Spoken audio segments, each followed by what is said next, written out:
किसी गांव में शेफाली और शहनाज नाम की दो बहनें अपनी माँ के साथ रहती थी। शेफाली के घर की आर्थिक परिस्थिति अच्छी नहीं थी, क्योंकि उसके पिता के जाने के बाद जैसे तैसे करके उसकी माँ घर का गुजारा चला रही थी। शेफाली और शहनाज बहुत ही समझदार और सीधी साधी लड़की थी। एक दिन दोनों बहनें आपस में बात कर रही होती है, तभी शेफाली शहनाज से कहती है, शहनाज चल माँ का काम में हाथ बटा देते हैं, माँ बहुत देर से खेतों में अकेली काम कर रही है। हाँ हाँ दीदी चलो चलते हैं, बातों बातों में तो ध्यान ही नहीं रहा कि माँ की मदद भी करनी है। इतना कहकर दोनों बहनें खेत में जाकर अपनी माँ की मदद करने लगती है। शेफाली और शहनाज के घर के पीछे एक बहुत बड़ा और घना पेड़ था। उस पेड़ में कभी भी कोई फल नहीं आता था और न ही वो कभी सूखता था। एक दिन दोनों बहनें वो पेड़ देखकर आपस में बात करती है। दीदी ये पेड़ तो बहुत घना है, लेकिन आज तक मैंने इसमें कभी कोई फल नहीं देखे। तू सही बोल रही है, कभी कभी तो ये पेड़ मुझे मायावी लगता है। तो खुद सोच, भला ऐसा कभी हो सकता है क्या किसी पेड़ में फल ना आए और वो कभी सूखे भी ना। हाँ दीदी। तभी शेफाली की माँ की आवाज आती है, अरे दोनों लड़कियों कहाँ हो? यहाँ इतना सारा काम पड़ा है और तुम दोनों बैठकर आपस में बातें कर रही हो। अभी आई माँ। चल शहनाज माँ बुला रही है। हाँ दीदी चलो। उसके बाद दोनों बहनें अपनी माँ के पास जाती है और काम करने लगती है। ऐसे ही दिन बीत रहे थे। शहनाज स्कूल जाती है और वो अपनी क्लास की लड़की के टिफिन में मूंग का दाल का हलवा देखती है। मूंग के दाल का हलवा देखकर शहनाज अपने मन में सोचती है, अरे वाह ये तो दिखने में कितना टेस्टी लग रहा है। अपने मन में इतना सोचकर शहनाज उस लड़की के पास जाती है और बोलती है, काजल तुम ये टिफिन में क्या लेकर आई हो? ये मूंग का दाल का हलवा है, मेरी मम्मी ने बनाया है, बहुत टेस्टी है, तुम भी खाओगी? अरे नहीं नहीं, मैं तो बस पूछ रही थी। अरे कोई बात नहीं, तुम मेरा खाना खा सकती हो। उसके बाद शहनाज काजल का मूंग का दाल का हलवा खा लेती है। शहनाज को मूंग का दाल का हलवा खाने में बहुत अच्छा लगता है। कुछ देर बाद छुट्टी हो जाती है और घर जाते जाते शहनाज अपने मन में सोचती है, आज मैं भी माँ को मूंग का दाल का हलवा बनाने को बोलूंगी। ये सब सोचकर शहनाज बहुत खुश हो रही होती है। घर जाकर शहनाज अपनी माँ को बोलती है, माँ मुझे आपसे कुछ बात करनी है। हाँ बोल। आज स्कूल में मेरी दोस्त काजल मूंग का दाल का हलवा लाई थी और मैंने भी उस हलवा को खाया। मुझे हलवा बहुत अच्छा लगा। माँ आप भी बनाओ ना। बेटी मैं नहीं बना सकती। लेकिन क्यों माँ?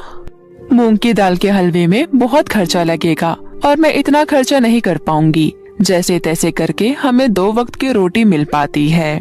शहनाज अपनी माँ की बात समझ जाती है और उदास होकर वहाँ से चली जाती है। तभी थोड़ी देर बाद शेफाली शहनाज के पास जाती है और बोलती है, अरे शहनाज तुम इतनी उदास क्यों हो? शहनाज शेफाली को सारी बात बता देती है।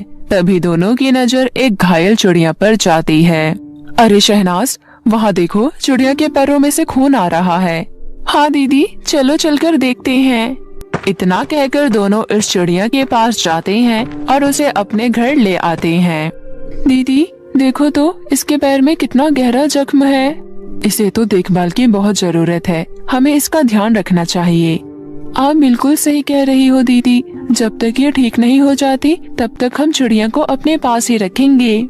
उसके बाद दोनों बहनें चिड़िया के जख्मों पर दवाई लगाती है और कुछ दिनों तक उसकी बहुत देखभाल करती है। ऐसे ही जल्द ही चिड़िया पूरी तरह से ठीक हो जाती है। शहनाज अब चिड़िया पूरी तरह से ठीक हो गई है, इसलिए अब हमें इसे आजाद छोड़ देना चाहिए। हाँ दीदी मैं अभी इसे आसमान की तरफ उड़ा देती हूँ। तभी चिड़िया बोलती है, नहीं रुको। अरे चिड़िया तुम बोल भी सकती हो क्या? मैंने तो पहली बार इंसानों की तरह बोलती हुई चिड़िया देखी है। शेफाली के इतना कहते ही चिड़िया परी के रूप में बदल जाती है। परी को देखकर दोनों बहनें बहुत खुश होती है। अरे वाह ये तो परी है। हाँ मैं परी हूँ, तुम दोनों ने मेरी जान बचाई, इसलिए तुम्हारा बहुत बहुत धन्यवाद। लेकिन आप चिड़िया के रूप में क्यों थी? मैं चिड़िया के रूप में इसलिए घूम रही थी क्योंकि एक दुष्ट जादूगरनी की वजह से मैंने चिड़िया का रूप लिया था। तभी मुझे चोट लग गई और मैं अपने असली रूप में नहीं आ पाई। लेकिन तुम दोनों ने मेरी इतनी अच्छे से देखभाल की जो आज मैं पूरी तरह से ठीक हूँ और मैं अपने असली रूप में भी आ गई हूँ। अच्छा, अब आप जा रही हो क्या? मेरा जाना जरूरी है, लेकिन उससे पहले तुम दोनों को कुछ देकर जाऊंगी। बताओ बताओ तुम्हें क्या चाहिए? लेकिन हमें तो कुछ समझ ही नहीं आ रहा कि हम आपसे क्या ले। ठीक है, फिर मैं तुम दोनों को एक जादुई साड़ी देती हूँ। इतना कहकर परी जादुई छड़ी घुमाती है और वहाँ एक जादुई साड़ी प्रकट कर देती है। ये जादुई साड़ी तुम दोनों की सारी इच्छा पूरी करेगी। जब भी तुम्हें कुछ भी चाहिए होगा तो इसे मांग लेना। आपका बहुत बहुत धन्यवाद। अब मैं चलती हूँ। मुझे जब भी तुम दोनों से मिलने का मन करेगा तो मैं तुमसे मिलने आ जाऊंगी। इतना कहकर परी वहाँ से चली जाती है।